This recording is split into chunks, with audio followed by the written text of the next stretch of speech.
ദൈവ തിരുനാമത്തിന് മഹത്വമുണ്ടാവട്ടെ. Bible reading പ്രോഗ്രാമിൽ സംബന്ധിക്കുന്ന ഏവർക്കും കർത്തൃനാമത്തിൽ സ്നേഹവന്ദനം. ഇന്ന് നമ്മൾ വായിക്കുകയും ധ്യാനിക്കുകയും ചെയ്യുന്നത് ഉൽപ്പത്തി പുസ്തകം 5-ാം അധ്യായമാണ്. 5-ാം അധ്യായത്തിൽ ആദം മുതൽ നോഹ വരെയുള്ള ഒരു വംശാവലിയാണ് നമ്മൾ വായിക്കുന്നത്. പൂർണ്ണവും ക്രമീകൃതവുമായ ഒരു വംശാവലി പട്ടിക. ഇസ്രായേൽ ജനം നമുക്കറിയാം വംശാവലിയെ വളരെയേറെ ബഹുമാനിക്കുകയും സ്നേഹിക്കുകയും ചെയ്തിരുന്നവരാണ്. പുതിയ നിയമത്തിൽ വിശുദ്ധ മത്തായിയുടെ സുവിശേഷം, മത്തായി ശ്ലീഹ സുവിശേഷം എഴുതാൻ ആരംഭിക്കുന്നത് ഒരു വംശാവലി പറഞ്ഞുകൊണ്ടാണ്. കാരണം മത്തായി ശ്ലീഹ യഹൂദന്മാരെ മുന്നിൽ കണ്ടുകൊണ്ടാണ് ആ സുവിശേഷം എഴുതുന്നത്. വംശാവലി പറയാത്ത ഒന്നും യഹൂദന്മാർ അംഗീകരിക്കുകയില്ല. അതുകൊണ്ട് അവരുടെ പൂർവ്വപിതാവായ അബ്രാഹാമിൽ ആരംഭിച്ച് യേശു വരെ നീണ്ടു നിൽക്കുന്ന ഒരു വംശാവലി, 14 വീതമുള്ള 3 തലമുറകൾ അങ്ങനെ അവിടെ നമുക്ക് കാണാൻ പറ്റുന്നുണ്ട്.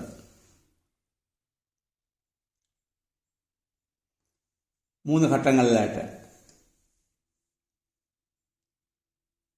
മാത്രമല്ല വിശുദ്ധ മത്തായിയുടെ സുവിശേഷത്തിൽ പഴയ നിയമത്തിൽ നിന്നുള്ള ധാരാളം പ്രവചനങ്ങളുടെ ഉദ്ധരണി നമുക്ക് കാണാൻ പറ്റും.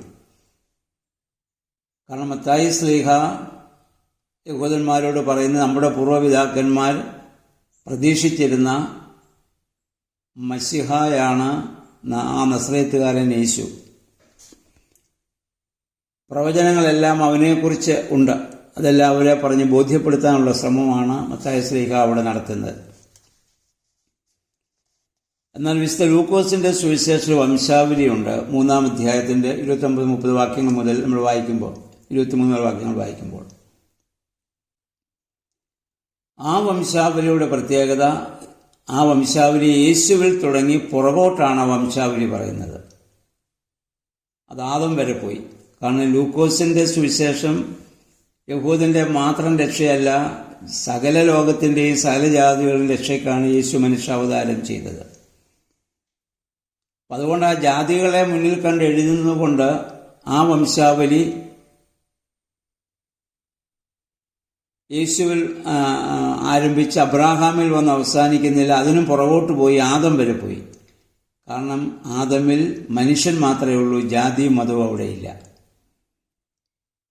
അപ്പം അതുകൊണ്ടാണ് ഓരോരുത്തരും എഴുതുന്നതിൻ്റെ അവിടെ ആ ലക്ഷ്യം വെച്ചാണ്, ആ ഉദ്ദേശം മുന്നിൽ കണ്ടുകൊണ്ടാണല്ലോ എഴുതുന്നത്. ഇവിടെ യഹൂദന്മാരും ആ വംശാവലിയെ ആദരിക്കുന്നു എന്നുള്ളതിൻ്റെ ഏറ്റവും വലിയൊരു സൂചനയാണ് ഇവിടെയും ആദം മുതൽ നോഹ വരെയുള്ള ഒരു വംശാവലിയെക്കുറിച്ച് നമുക്ക് വായിക്കാൻ പറ്റുന്നത്. ഒരു പുത്രൻ ജനിക്കുമ്പോൾ പിതാവിന് എത്ര വയസ്സുണ്ടായിരുന്നു എന്ന് കാണിക്കുന്ന രീതിയിലാണ് ഈ വംശാവലി എഴുതിയേക്കുന്നത്. ഇന്നയാൾക്ക് ഇത്ര വയസ്സായപ്പോൾ ഇന്നയാളെ ജനിപ്പിച്ചെന്ന് പറഞ്ഞുകൊണ്ടാണ്.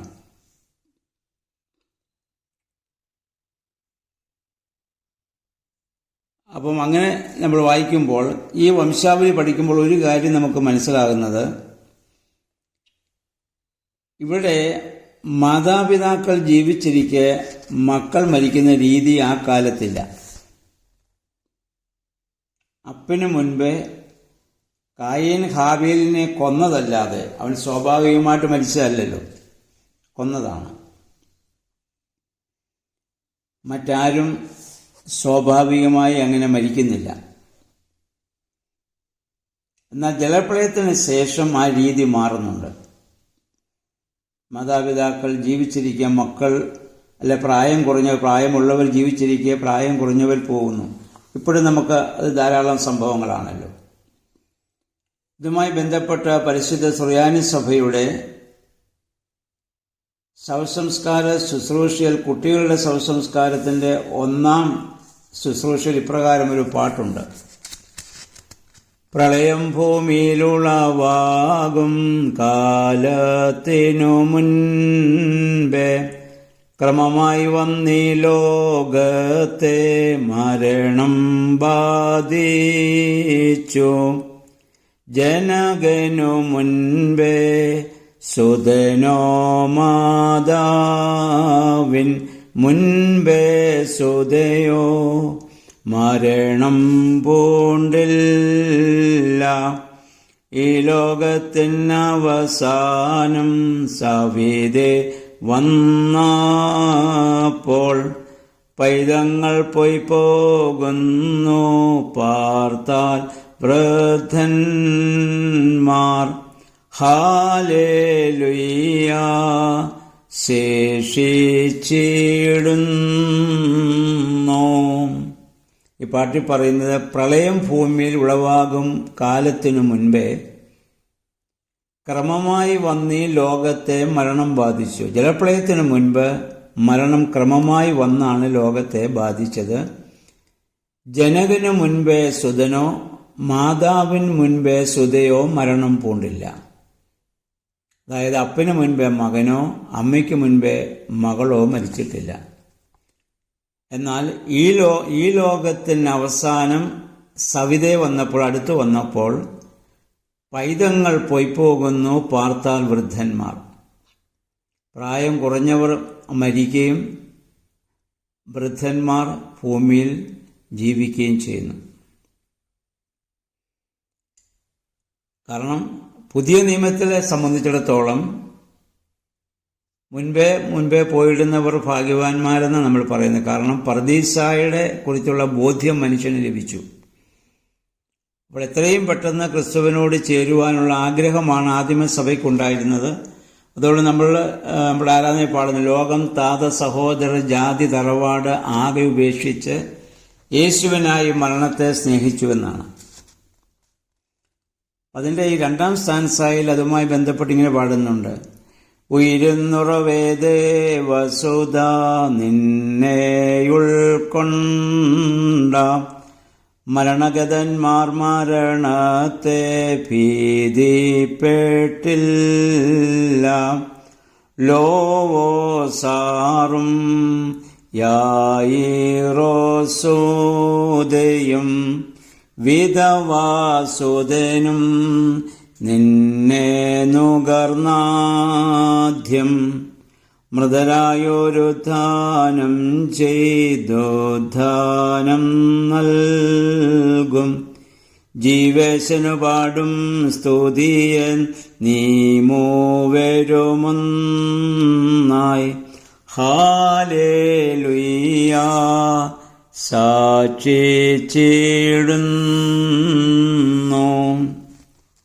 ഇവിടെ പറയുന്നത് ഉയിരിനുറവേ ദേവസുത, ജീവന്റെ ഉറവയായ ദൈവസുത, നിന്നെ ഉൾക്കൊണ്ട മരണഗതന്മാർ മരണത്തെ ഭയപ്പെട്ടില്ല. നിന്നെ സ്വീകരിച്ച ആളുകൾ ഒരിക്കലും മരണത്തെ ഭയപ്പെട്ടില്ല. ലോവോസാറും യായിറോസുതയും വിധവാസുതനും നിന്നെ നുകർന്നാദ്യം. അതായത് ലാസറും യായിറോസുവിൻ്റെ മകളും മരിച്ചുപോയ വിധവയുടെ മകനും അവരെല്ലാം കർത്താവ് ഉയർപ്പിച്ചാണല്ലോ. നിന്നെ ആദ്യം ആസ്വദിക്കാൻ അവർക്കാണ് ഭാഗ്യം ലഭിച്ചത്. മൃതരായോരുദ്ധാനം ചെയ്തുദ്ധാനം നൽകും. ജീവേശന് പാടും സ്തുതി എന്നീ മൂവരുമൊന്നായി. മരിച്ചവരിൽ നിന്ന് പുനരുദ്ധാനം ചെയ്യുമ്പോൾ ആദ്യം മരിച്ച് കർത്താവിനാൽ ഉയർപ്പിക്കപ്പെട്ട ആ 3 പേരോടുകൂടി ഞങ്ങൾ നിന്നെ സ്തുതിക്കും. അതാണ് പുതിയ നിയമ കാഴ്ചപ്പാട്. അതുകൊണ്ട് പുതിയ നിയമത്തിൽ ആയുസ് കുറഞ്ഞ് മരിക്കുന്നത് ദൗർഭാഗ്യമായിട്ട് ആരും കാണുന്നില്ല. എന്നാൽ പഴയ നിയമത്തിൽ സദൃശവാക്യം 10:27 നമ്മൾ വായിക്കുന്നു. ദൈവഭക്തി ആയുസ് വർദ്ധിപ്പിക്കുമെന്നും ദുഷ്ടരുടെ ജീവിതകാലം പരിമിതമാണെന്നൊരു ചിന്ത പഴയ നിയമകാലത്ത് ഉണ്ടായിരുന്നു. പുതിയ നിയമകാലത്ത് അങ്ങനെ ഒരു ചിന്തയില്ല എന്ന് ഓർമ്മപ്പെടുത്തിയെന്ന് മാത്രം. ഇനി ഇവിടെ നമ്മളിത് വായിക്കുമ്പോൾ, ഈ വംശാവലി വായിക്കുമ്പോൾ, ജലപ്രളയത്തിന് മുൻപ് 700,000 വർഷം വരെ മനുഷ്യൻ ജീവിച്ചിരിക്കുന്ന ഒരു സാഹചര്യം. എന്നാൽ അതിനുശേഷം ഗോത്രപിതാക്കന്മാരുടെ കാലം വരുമ്പോൾ അബ്രഹാം, ഇസ്ഹാക്ക്, യാക്കോബ് യോസേഫ് പിതാക്കന്മാരുടെയൊക്കെ കാലം വരുമ്പോൾ അവർക്ക് ചുരുങ്ങിയ കാലമാണ് ഭൂമിയിൽ ജീവിക്കാനുള്ളത്.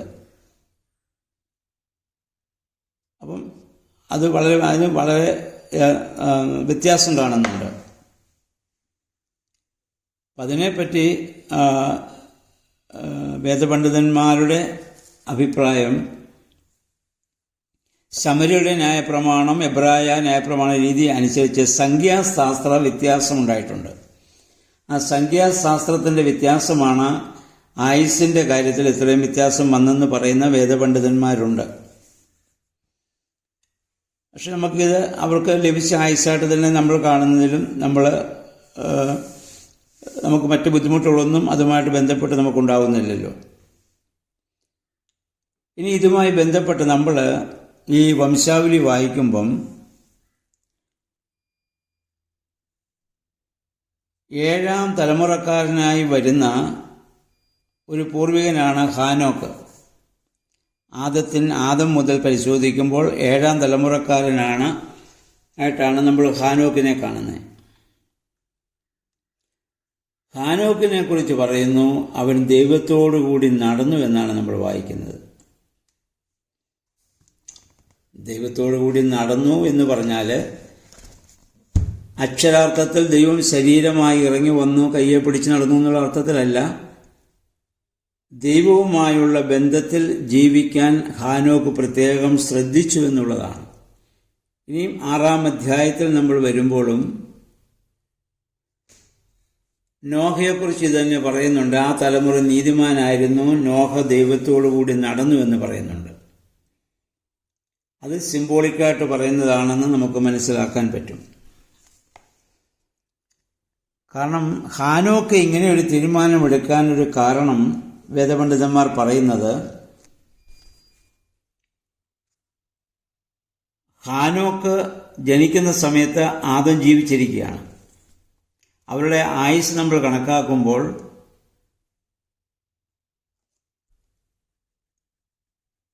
ആദമിന് 622 വയസ്സാകുമ്പോഴാണ് ഹാനോക്കിന്റെ ജനനം. ആദം 930 വർഷം ജീവിച്ചു. അപ്പോൾ ഹാനോക്ക് ജനിച്ചതിന് ശേഷം ആദമിനെ 308 വർഷം കാണുവാനും മനസ്സിലാക്കുവാനുള്ള അവസരം ഹാനോക്കിന് ലഭിച്ചിട്ടുണ്ട്. ഈ വംശാവലിയുടെ വർഷം വെച്ച് നമ്മൾ കണക്കാക്കുമ്പോൾ അങ്ങനെ 308 വർഷം ഏദൻ തോട്ടത്തെക്കുറിച്ചും ദൈവത്തോട് ചേർന്ന് നടന്ന കാര്യത്തെക്കുറിച്ചും ഒരുപാട് കാര്യങ്ങൾ ആദത്തിൽ നിന്ന് ഹാനോക്ക് മനസ്സിലാക്കിയിട്ടുണ്ടാവും. അതുകൊണ്ട് പാപം ചെയ്യാൻ ധാരാളം അവസരം ആ ഭൂമിയിലുണ്ട്. ഒരുപാട് പേര് പാപം ചെയ്ത് ജീവിക്കുന്നുമുണ്ട്. എന്നാൽ അതിൽ നിന്ന് വ്യത്യസ്തനായി തൻ്റെ പൂർവികനായ ആദത്തെ പോലെ ദൈവത്തോട് ചേർന്ന് നടക്കുവാൻ ആഗ്രഹിച്ച് തീരുമാനിച്ച ഒരു വ്യക്തിത്വമായി ഈ ഹാനോക്കിനെ നമുക്ക് കാണാവുന്നതാണ്. അപ്പോൾ നമുക്കറിയാം, നമ്മുടെയൊക്കെ പൂർവികരുടെ കാലത്ത് ജോയിന്റ് ഫാമിലി സിസ്റ്റമായിരുന്നല്ലോ നമുക്കുണ്ടായിരുന്നത്. അതുകൊണ്ട് ഒരു വീട്ടിൽ തന്നെ വല്യപ്പച്ചൻ, വല്യമ്മച്ചി, മക്കള്, കൊച്ചുമക്കളുടെ മക്കള്, അങ്ങനെ അനേക തലമുറകൾ ഒന്നിച്ച് ഒരു ഭവനത്തിൽ താമസിക്കുന്ന രീതി. അപ്പോൾ ഉണ്ടായിരുന്ന ഒരു സന്തോഷവും ഒരു അനുഗ്രഹം എന്തെന്ന് ചോദിച്ചാൽ, വല്യപ്പച്ചന്മാരുടെയും അമ്മച്ചിമാരുടെയൊക്കെ ജീവിതാനുഭവം, ദൈവം അവരെ അത്ഭുതകരമായി വിടുവിച്ച സംഭവങ്ങൾ, ദൈവം വഴിനടത്തിയ കാര്യങ്ങൾ, അവർ നേരിട്ട പ്രതിസന്ധികൾ, ഇതെല്ലാം മക്കളോട് പറഞ്ഞു കൊടുക്കും. അത് കൂടുതലും പ്രാർത്ഥനാ സമയത്തൊക്കെയാണ്. പ്രാർത്ഥനയൊക്കെ കഴിഞ്ഞിട്ട് അവരിങ്ങനെ അവരുടെ പഴയകാല ചരിത്രങ്ങളും കഥകളൊക്കെ പറയുമ്പം കൊച്ചുമക്കൾ അത് വളരെ ആകാംക്ഷയോടെ കേട്ടിരിക്കുന്നത് കാണാം. ഞങ്ങൾക്കൊക്കെ ഞങ്ങളുടെ അവസരം ധാരാളം കിട്ടിയിട്ടുണ്ട്. അപ്പോൾ 1000 പുസ്തകം വായിക്കുന്നതിനേക്കാൾ ശക്തമാണ് അവരുടെ ജീവിതാനുഭവത്തിൻ്റെ സാക്ഷ്യങ്ങൾ. ആ ഒരു അനുഭവം ഉള്ളതുകൊണ്ട് ആ ദൈവാശ്രയത്തിൽ നമ്മൾ ഇത് വളരുകയാണ്. ചെറിയ പ്രായത്തിൽ ഇന്നത്തെ പോലെ ബൈബിൾ അക്കാലത്തും ഒന്നും വലിയ സുലഭമല്ല. അപ്പോഴെല്ലാം ദൈവത്തെക്കുറിച്ച് മനസ്സിലാക്കുന്ന ഇവർ പറഞ്ഞു കേട്ടിട്ടാണ്. ഇന്നിപ്പം ജോയിന്റ് ഫാമിലി സിസ്റ്റം വന്നപ്പോൾ അതിനുള്ള അവസരങ്ങളൊക്കെ നമുക്ക് നഷ്ടപ്പെട്ടു പോയി. അത് വളരെ ഖേദകരമായ ഒരു അനുഭവമാണ്. ജീവിക്കുന്ന സാക്ഷ്യം ആർക്കും കേൾക്കാൻ സാധിക്കാത്തൊരനുഭവം. എന്നാലും ഹാനോക്കിനെ സംബന്ധിച്ചിടത്തോളം അങ്ങനെയുള്ള ഒരു അനുഭവം അത് ആദ്യത്തിൽ നിന്ന് ലഭിച്ചുകൊണ്ടാവാം അദ്ദേഹത്തിന് അങ്ങനെയൊരു ഭാഗ്യം ലഭിച്ചത്.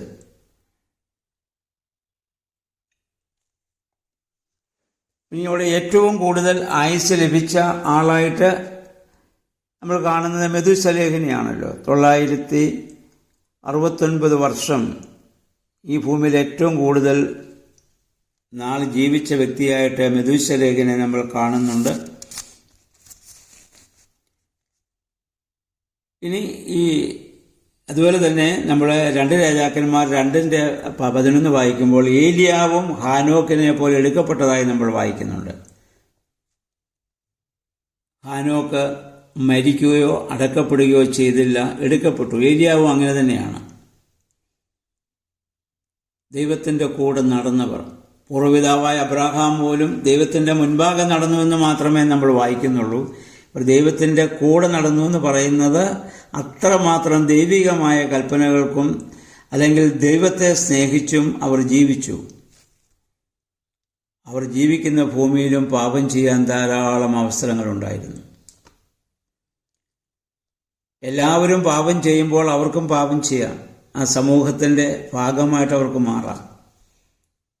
എന്നാൽ സമൂഹത്തിൽ ജീവിച്ചിരിക്കെ അതിൽ നിന്ന് വ്യത്യസ്തമായി മാറി നിൽക്കുവാനും അവരുടെ വിശുദ്ധിയെ കാത്തു സൂക്ഷിക്കാനും അവർക്ക് സാധിക്കുന്നു എന്നുള്ളതാണ് ശ്രേഷ്ഠത.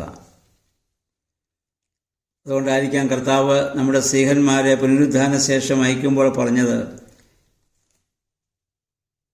എൻ്റെ പിതാവ് എന്നെ അയച്ചതുപോലെ ഞാൻ നിങ്ങളെ അയക്കുന്നു എന്നും പറഞ്ഞ് അവരെ അയച്ചത്. എൻ്റെ പിതാവ് എന്നെ അയച്ചതുപോലെ എന്ന് പറഞ്ഞ് ഞാൻ എങ്ങനെ ജീവിച്ചുവോ അതുപോലെ നിങ്ങൾ ജീവിക്കണം. പാപം ചെയ്യാൻ അവസരമുള്ള ഭൂമിയിലാണ് എൻ്റെ പിതാവ് എന്നെ അയച്ചത്. ഞാൻ പൂർണ്ണ മനുഷ്യൻ കൂടിയായിരുന്നു. നിങ്ങളുടെ കൂടെ നടന്നു, നിങ്ങളുടെ കൂടെ ഭക്ഷിച്ചു, നിങ്ങളുടെ കൂടെ ഞാൻ ജീവിച്ചു. എനിക്കും ധാരാളം പാപം ചെയ്യാൻ അവസരമുണ്ടായിരുന്നു, ഞാൻ ചെയ്തിട്ടില്ല. അതുപോലെ നിങ്ങളും ജീവിക്കണം. ഹാനോക്ക് ആരെയാണ് പ്രതിനിധീകരിക്കുന്നത്? പാപം ചെയ്യാൻ അവസരമുള്ള ഭൂമിയിൽ പാപം ചെയ്യാതെ ജീവിക്കാൻ സാധിക്കുമെന്ന് കാട്ടിക്കൊടുത്ത പഴയ നിയമത്തിലെ പ്രതീകമാണ് അദ്ദേഹം. പുതിയ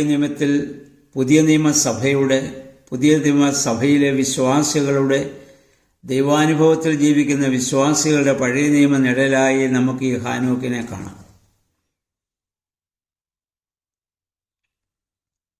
അപ്പോൾ ഹാനോക്കിനെ കുറിച്ച് യൂദാ ശ്ലീഹ പറയുന്നത്, യൂദാ ശ്ലീഹയുടെ ലേഖനം 14-15 വാക്യങ്ങൾ പറയുന്നുണ്ട്, ഹാനോക്ക് ഒരു പ്രവാചകനായിരുന്നു.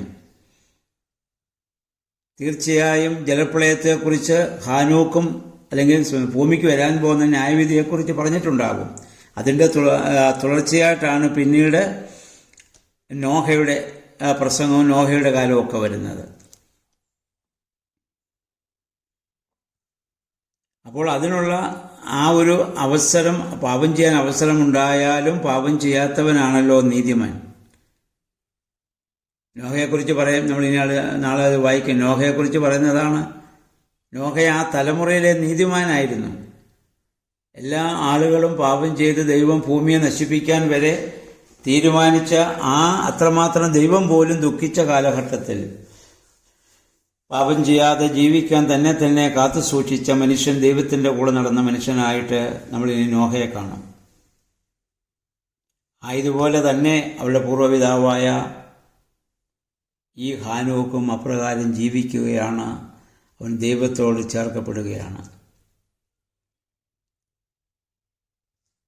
അപ്പോൾ ആത്മീയമായി മരിച്ചവരുടെ ഇടയിൽ ഒരു പുനരുദ്ധാന ശക്തിയോട് ജീവിക്കുന്ന വ്യക്തി, പുതിയ നിയമ വ്യക്തിത്വത്തിൻ്റെ പഴയ നിയമത്തിലെ നിഴലാണ് ഹാനോക്ക്. നമ്മളും ജീവിക്കുന്നത് ആത്മീയമായി മരിച്ചവരുടെ ഇടയിലാണ്. ജീവനുള്ളവരായി ജീവിക്കണം. കാരണം സ്നാനത്തിൽ നമുക്ക് ഒരു മരണവും പുനരുദ്ധാനവും സംഭവിക്കുന്നു. കൊലോസ്യർ 2:10-11 വാക്യങ്ങളിൽ പൗലോസ്ലീഹ പറയുന്നു, സ്നാനത്തിൽ എന്ത് സംഭവിക്കുന്നു? സ്നാനത്തിൽ നിങ്ങൾ യേശുവിനോടുകൂടി മരിച്ചടക്കപ്പെടുകയും അവനെ ഉയർപ്പിച്ച ദൈവത്തിന്റെ വ്യാപാര ശക്തിയുള്ള വിശ്വാസത്താൽ അവനോടുകൂടെ നിങ്ങൾ ഉയർത്തെഴുന്നേൽക്കുകയും ചെയ്തിരിക്കുന്നു. ഒരു മരണവും പുനരുത്ഥാനവും അവിടെ സംഭവിക്കുന്നു. ഏതാണ് മരണം? ആത്മാവിന്റെ മരണം, ആത്മാവിന്റെ പുനരുത്ഥാനം. സ്നാനത്തൊട്ടിയിൽ ഇറങ്ങുമ്പോൾ യേശുവിനോടുകൂടി മരിച്ചടക്കപ്പെടുന്നു. അവിടെ നിന്ന് എഴുന്നേൽക്കുമ്പോൾ പുനരുത്ഥാനം ചെയ്ത കർത്താവിന്റെ ശരീരത്തിലെ അവയവമായി നമ്മൾ മാറ്റപ്പെടുന്നു. പിന്നെ നമ്മൾ എന്നും ജീവിക്കുന്നു, കാരണം ക്രിസ്തു എന്നും ജീവിക്കുന്നു. അതുകൊണ്ടാണ് വിശ്വാസികൾ പിന്നെ മരിച്ചു എന്ന് പോലും വാങ്ങിപ്പോയവർ അവസ്ഥ മാറ്റം മാത്രമേ അവർക്ക് സംഭവിക്കുന്നുള്ളൂ. ഡിപ്പാർട്ടഡ് പേഴ്സൺ എന്ന് സഭ പറയുന്നത് അതുകൊണ്ടാണ്. അപ്പോൾ ആ ആത്മീയമായി മരിച്ചവരുടെ നടുവിൽ ഉയർപ്പിന്റെ ശക്തിയാൽ മരണത്തെ ജയിച്ച് ജീവിച്ചവനാണ് ഹാനോക്ക്. അങ്ങനെയാണ് ഞാനും നിങ്ങളും ഈ ഭൂമിയിൽ ജീവിക്കേണ്ടത്. ധാരാളം അവസരങ്ങൾ പാപം ചെയ്യാനുണ്ട്. അത് പൗലോസ്ലീഹ പറഞ്ഞു, നമ്മളൊരു യുദ്ധഭൂമിയിലാണ്. നന്മ ചെയ്യാൻ ആഗ്രഹിക്കുന്നു, ഇച്ഛിക്കാത്ത തിന്മ ചെയ്യേണ്ട സാഹചര്യങ്ങളുണ്ട്. ജഡം, ലോകം, പിശാച്, ഇവ മൂന്നിനുള്ള പോരാട്ട സഭയിൽ നമ്മൾ ജീവിക്കുകയാണ്. പക്ഷെ നമുക്കതിനെ അതിജീവിക്കാൻ സാധിക്കും ആ ദൈവാനുഭവം നമുക്കുണ്ടെങ്കിൽ. അപ്പോൾ ഏകദേശം 308 വർഷം ആദമിനെ കാണാനുള്ള ഭാഗ്യം, കേൾക്കുവാനുള്ള ഭാഗ്യം ഹാനോക്കിന് ലഭിച്ചതുകൊണ്ടാവാം ആ തലമുറയിൽ മറ്റ് ധാരാളം ആളുകളുണ്ട്. അവർക്ക് ആർക്കും അങ്ങനെ ഒരു ബോധ്യമുണ്ടായില്ല. പക്ഷെ ഹാനോക്ക് അങ്ങനെ ഒരു തീരുമാനമെടുത്തു. എൻ്റെ പൂർവ്വപിതാവായ ആദം പാപം ചെയ്തതിന് മുൻപ് ദൈവത്തോടൊപ്പം എങ്ങനെയായിരുന്നുവോ അതുപോലെ എനിക്ക് ഈ ഭൂമിയിൽ ജീവിക്കാൻ സാധിക്കണം. അങ്ങനെ ജീവിച്ചവനെ ദൈവം തൻ്റെ കൂടെ നിത്യം വസിക്കുവാൻ തക്കവണ്ണം എടുത്തുകൊണ്ടുപോയെന്നാണ്. ഇതാണ് നമുക്ക് വരാൻ കർത്താവിൻ്റെ രണ്ടാമത്തെ വരവിൽ നമുക്ക് ലഭിക്കാൻ പോകുന്ന, വിശ്വാസികൾക്ക് ലഭിക്കാൻ പോകുന്ന പുനരുത്ഥാനത്തിൻ്റെ, കർത്താവിനോട് ചേർക്കപ്പെടുന്ന ആ പുനരുത്ഥാനത്തിൻ്റെ ഒരു നിഴലായി, പ്രതീകമായി ഈ സംഭവത്തെ നമുക്ക് കാണാവുന്നതാണ്. അങ്ങനെ നമ്മൾ കാണേണ്ടതുമാണ്. ഇനി നാളെ മുതൽ നമ്മൾ 6-ാം അധ്യായത്തിലേക്ക് പ്രവേശിക്കുന്നു. അവിടെ നോഹയുടെ ജീവിതകാലം, നോഹയുടെ ദൈവം, പിന്നീട് ആ ജലപ്രളയം വരുന്നതുമായ കാര്യങ്ങളാണ് നമ്മൾ ചിന്തിക്കുക. 5-ാം അധ്യായത്തിൻ്റെ ഈ വംശാവലിയിൽ ഈ പറഞ്ഞ കാര്യങ്ങളൊക്കെ മനസ്സിൽ വെച്ചുകൊണ്ട് ഈ അധ്യായം വായിക്കുവാനും അതിന് ഹാനോക്കിനെ പോലെ, ആ ഏലിയായെ പോലെ അങ്ങയുടെ സന്നിധിയിൽ വിശുദ്ധ ജീവിതം നയിപ്പാൻ പരിശുദ്ധാത്മാവെ ഞങ്ങളെ ശക്തീകരിക്കണമേ എന്നുള്ള പ്രാർത്ഥനയോടെ നമുക്ക് ജീവിക്കാം. ദൈവത്തിൻ്റെ പരിശുദ്ധാത്മാവ് അതിന് നമ്മെ സഹായിക്കട്ടെ. എല്ലാവർക്കും നല്ലൊരു ശുഭദിനം ആശംസിക്കുന്നു. ദൈവനാമം മാത്രം മഹത്വപ്പെടുവാൻ ഇടയാവട്ടെ.